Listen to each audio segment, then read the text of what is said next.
Yeah. Sorry. What were you looking at? Just my highlight reel. Just yourself? You're a dog. You didn't tell me that you put it on. G'day, it's Joe Rasmussen for Southern Cross Combat, and I'm here with the main event winner of Demolition Fight Series 15. I'm here with Diellon Lihari. Dylan, first off, congratulations. How are we feeling after the victory? Yeah, good mate.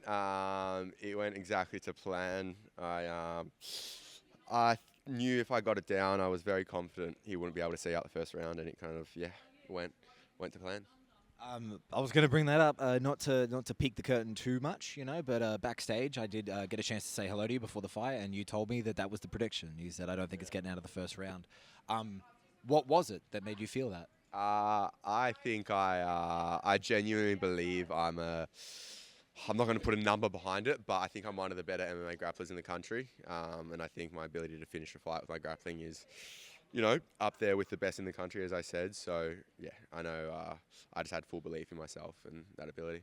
Talking about that belief and that ability, before the fight we talked, and you talked about that attitude, and it's something that you kind of always carry, but you build it up and you switch it on. And fight week, you believe in your world eater, Now that we're on the other side of it, I know it's literally just happened and you're still riding the high.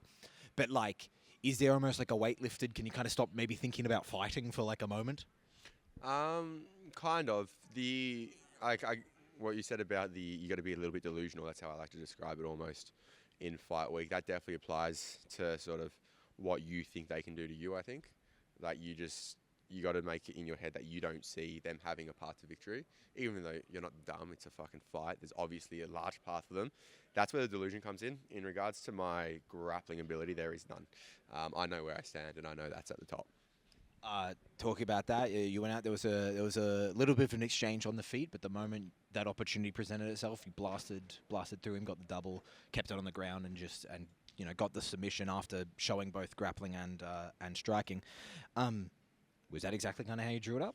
Yeah, I'll need to watch it back. That is probably one of the worst shots I have shot, I think, probably since the first year of training. I don't really know what happened. It worked, and I got in. I ran into the fence, and once I was in, went to the game plan. But yeah, it wasn't my greatest shot. I don't want to be seeing that one on camera too often, I don't think. Judging by your reaction, it looked a bit like that too. There was some wide arms. Yes. So, look, people will probably look at that and be like, fuck, he doesn't want to strike. He's scared to strike. He's an average wrestler, which is definitely not the case. It was just, sometimes shit happens, and it was a bit of a poor selection on the shot, but we still got it done and, finished the fight quite quickly. Talking about the striking, obviously, certain things stay the same, but when you do go pro, a new world unlocks. There are new things. I don't know. You can tell me if it affected you. I did notice as you shot in against the cage, he did land one elbow, one that I noticed at least. That's a new tool that you necessarily haven't purposefully been hit with before. Obviously, things happen.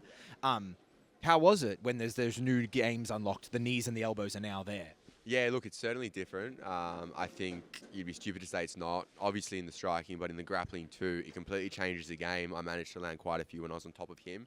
And then obviously when you're shooting and you get caught in those positions where maybe in the amateurs you're like on a double on the fence trying to get your hands together. Whereas I think I got clipped as my hands just got together and I was looking to take him down. Sometimes you take him down, you're looking to weave the legs, and now they have those elbows. So it changes the game, but that's something... we got a bunch of pros in the room. It's not something I haven't seen before, so it's just part of the parcel. There is, in the fight, I noticed there's a little bit of blood on your face. There seems to be a little bit of a mark. That's from the elbow? That's from the elbow, yeah. You obviously, after the fight, you go and you get it checked out. Everything's all good? All good. Yeah, cruisy. Pretty face is still all fine. Pretty face went like fucking the day I was born, but we're rocking with something. No, all good. Pull out the very, very nice head and arm triangle. Personal favorite of mine. I do appreciate it. Well, it's what means a lot to me is that you used what I taught you. Exactly. And that's what means a lot to me. Homage to the grace which came before you. Of course, and I appreciate that, and the scene knows it. Like as I just said, that is something I really like. I do like the head and arm triangle. Is that a move you particularly like? You set it up very well. It almost looked like you were going for a Von Flue for a second, but you ended up passing the guard, getting over. Yeah, I think, not to sound like a cocksucker, I think pretty much all my submissions are very high level. There's no submission which I'm like, fuck, I feel a bit like, should I be going for this? I think any submission I go for, I have a high percentage chance to hit. And that's one of them where any kind of arm triangle choke, whether it be a guillotine, where that kind of, you have the arm across, head and arm. I think they are my strongest submissions, and I think I'll be able to hit anyone with them on any day. Yeah. Why is your grappling and submissions so good? I think it's the touch of autism. It's the secret recipe to jiu-jitsu. That's so true, and I see it. Now to talk about things a little bit before the fight. Your opponent did miss weight. Things so kind of had to get missed. Obviously, it is like frustrating in general, but how do you feel about it? Is that something that particularly upsets you? Like, how do you feel about it? Look, I'm not the kind of guy to be like, fuck this guy, and walk into the fight where you have this vendetta against this person. To me, it's like, fuck, man, you weighed in at 80 kilos, which means you either didn't cut on the day or you started cutting at like at least 82, 83. Tell me in the morning you're not going to make it, and we can happily, meet at a catch weight. There was just, they said they were at like 78, and they clearly weren't. They came in at 80.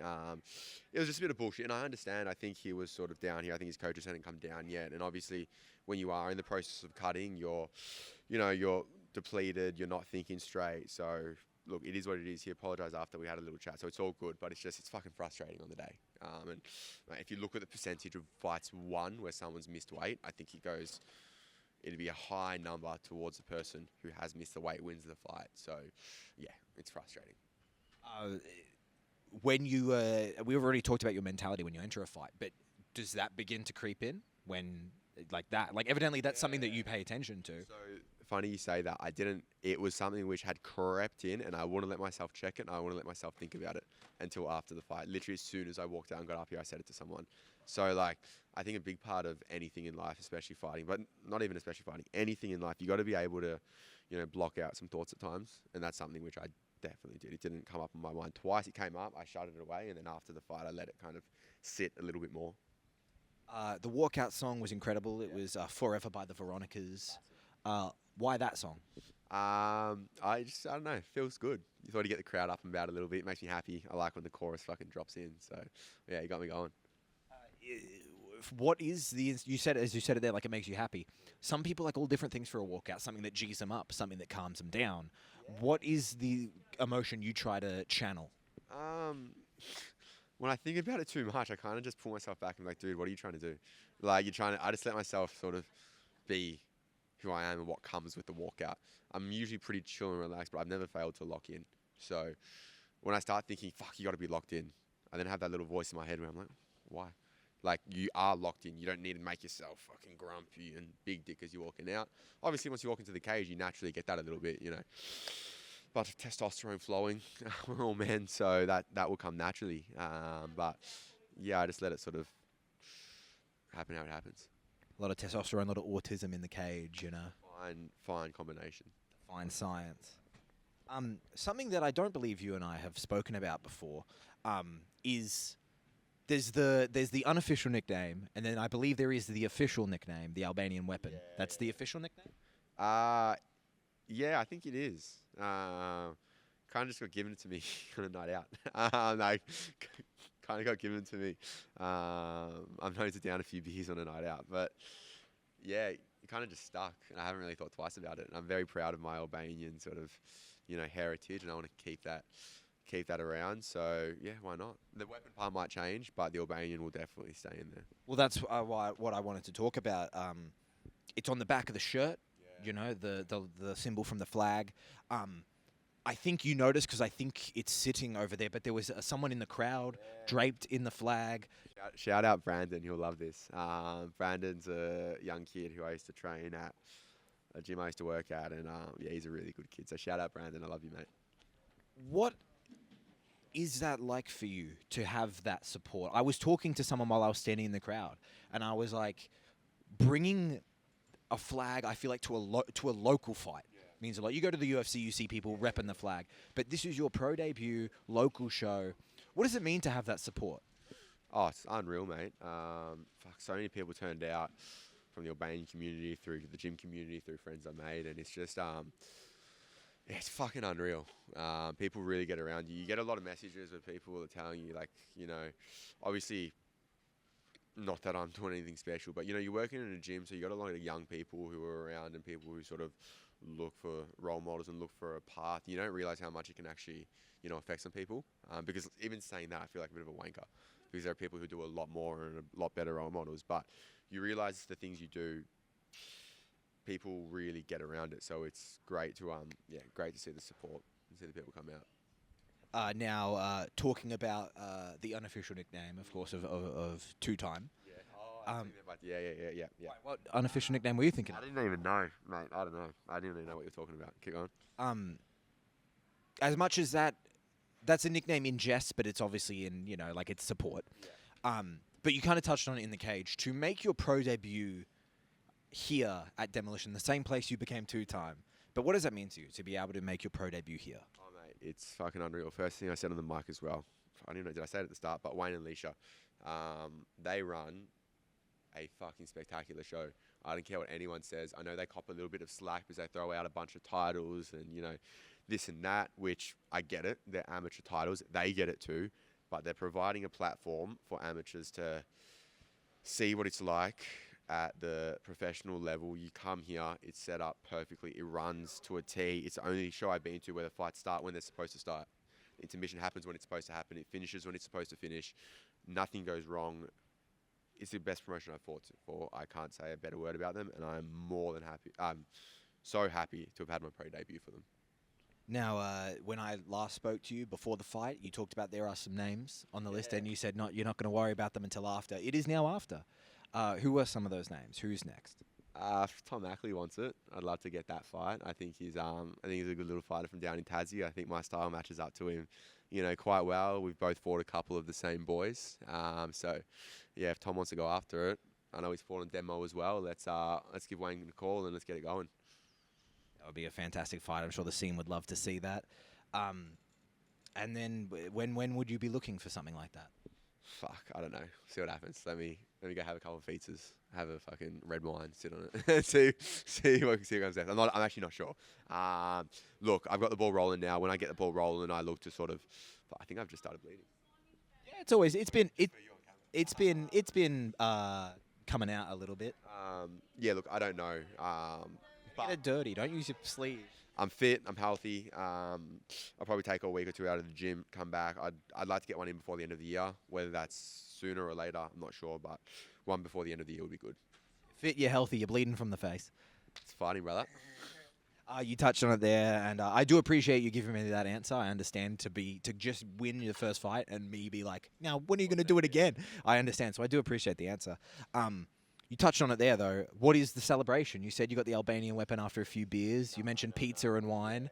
What does the rest of the night and maybe the early hours of tomorrow morning look like for you? No. We're not. We've grown out of that phase. Tonight, I usually go and get some Maccas after I fight. I don't like eating like shit for too long, so I like to make tonight the night where I make myself feel like shit, so I don't want to do it anymore. Grab some Maccas, maybe grab a pizza, have a glass of wine with the missus, fall asleep, and then I think we're going to a American barbecue and winery tomorrow, so just enjoy the day for what it is, and then Monday back at work. Fantastic. You've definitely earned it. What is the go-to order from McDonald's? 20 nugget meal. Classic. What sauce? Sweet and sour sauce. That's it. That's a classic. And now mandatory Carlton question. How excited are we that we made? Look, I said this from fucking 4 weeks ago, and Wayne, hear me out here, because Wayne's going to get in on this with me, and he's going to fucking he's going to swallow his food. He's going to back me up. Come here, Wayno. Mackay, De Koning, Kerno, McGovern, Sard, we're winning the fucking flag. They're back this week. We're going to knock Brisbane off. We're going to go to Sydney. I don't care who fucking loses. We'll take GWS or Sydney in Sydney. Then we go to Port of Geelong, knock him off, make the granny. The flag's ours. Baggers 2024. Who will be in the final?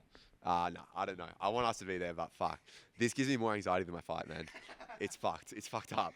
Like, that was, in all seriousness, I hope we do get through. And I'm that fucked up that I do believe we can beat everyone. But, oh, mate, literally the only way I could describe how I felt, on fight day to my dad was, think about the preliminary final against Brisbane last year and how he felt all day. That's how I feel right now. You mentioned the next time you want to be in there is sometime towards the end of this year. If the Baggers are in the final, will that affect it? No, we've done this month. This month, finals of this month. Oh, dude. Me out of touch. We'll be good. We'll be good. Oh, okay, mad. Easy. Every time I've fought and Carlton have played on the same night, Carlton have lost, but I've won. So you have to. Yeah, I got to pinpoint it a bit better. So you have to take a few weeks off at least. Yeah, exactly. 100%. Dylan, I thank you so much for the time. It really is all a pleasure. The night belongs to you as the man who won the main event. Thank you so much. I really do appreciate it. Absolutely. Congratulations.